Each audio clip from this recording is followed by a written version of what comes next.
So if we scan through the manubrium anteriorly where it meets up with the clavicles, we can see evidence of the right and left brachiocephalic veins where they join to form the superior vena cava just on the deep surface of the manubrium. Additionally, if we continue to make that slice more posteriorly, we can see the branches off of the arch of the aorta continuing up into the neck and upper limbs. On the right side, we can see evidence of the brachiocephalic trunk splitting to the right common carotid and right subclavian arteries, while on the left side, the left common carotid and left subclavian vessels will come directly off of the arch of the aorta. We can see that the left subclavian artery will pass between the clavicle and the first rib, and at the lateral edge of the first rib is where this will change names to the axillary artery.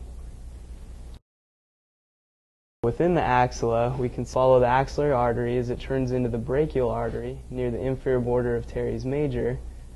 Can follow it down towards the cubital fossa where the brachial artery will split into the radial and ulnar arteries.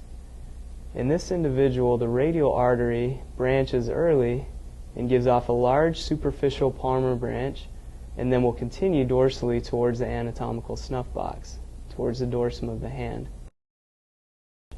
So here we see evidence of the veins draining from this region towards the cephalic vein on the lateral aspect of the hand.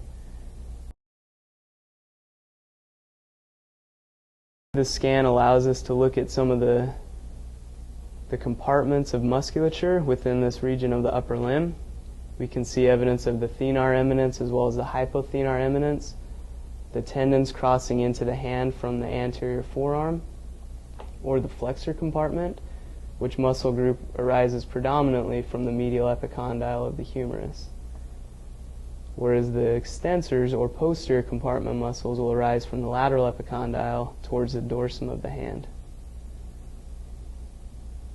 We can see in the scan a clear definition of the triceps brachii muscle with the lateral head, long head, and then on the medial aspect evidence of the medial head of this muscle as well, separated from the anterior compartment by the brachial artery. The long head of the triceps will continue posteriorly, where it will merge deep to the teres major and teres minor muscles within the axilla. Additionally, the scan is an excellent opportunity to look at bones involved in the upper limb, where we can clearly see the metacarpals as well as the phalanges. We can see clearly the carpal bones and how the dominant bone-to-bone connection here at the wrist is between the radius with the carpal bones, predominantly the scaphoid and the lunate, while the ulna is separated from the carpal bones by an articular disc. If we compare this to the elbow, we see the connections between both the ulna and the radius and the humerus, and the distinct difference between these two connections.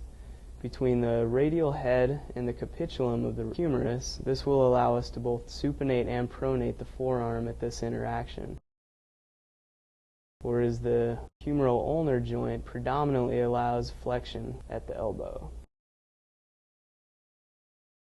At the glenohumeral joint, or the shoulder joint, we can see the head of the humerus articulating with the glenoid fossa of the scapula, protected superiorly by the acromion of the scapula.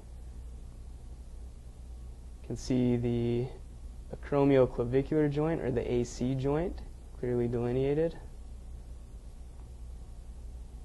as well as the sternoclavicular joint more anteriorly as the clavicle arches towards the anterior aspect of the thorax.